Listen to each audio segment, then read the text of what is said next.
好，莫兰蒂台风刚走啊，16号台风呢马勒卡现在就紧接而来了。今天是中秋连假第3天了，我们赶快来关心马勒卡台风它的最新动态了。您可以看到，我们从最新卫星云图上面可以看到，台风眼的结构来说是清晰可见的，外围环流的结构来说其实相当扎实。目前它的中心位置就位在宜兰的东南方海面，您可以看到它的中心点并没有登陆，但是它持续往北西的方向前进，才会逐渐的北转。而您可以看到，现在暴风圈逐渐笼罩台湾的东部地区，还有东北部地区，对于台湾东半部地区，还有整个南投以北都会构成威胁。我们就从最新的警报预测图上面可以看到，您可以看到它的速度来说，其实逐渐北转，要开始变慢了，以每个小时18转15公里的速度在前进。今天一整天，您可以看到都是影响台湾最剧烈的时刻。预计在今天下午的时候，它会最靠近台湾，它的暴风圈一路你要看到星期天才会逐渐的北转，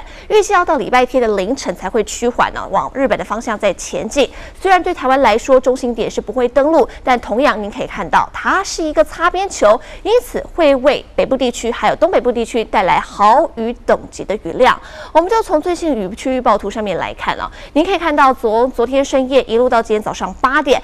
雨来说其实下的蛮多的。今天要出门的观众朋友一定感受到下雨了。主要的范围呢，就是在双北地区、还有宜兰地区，还有整个南投以北的山区。您可以看到红色那块雨都是下的蛮多，风和雨昨天晚上都开始明显增强的。随着今天早上台风会越来越靠近台湾，降雨来说也是越来越多的。一整天来说，几乎全台的山区都是有降雨的，其中包含北部地区，还有整个桃园新竹地区，总雨量都上看到300毫米。另外，宜兰地区同样也是上看到400毫米啊。平地整个部分来说，苗栗以北呢也是上看到200毫米的雨量。不过这一次相对来说啊，风水轮流转。这一次南部的平地来讲，就是比较零星的降雨了。再次提醒您，虽然中心点不会登陆，但是受到外围环流的影响，今天一整天各地都会有明显的降雨。另外，我们来看到风也是蛮强的。今天下午台风是最靠近台湾的时候，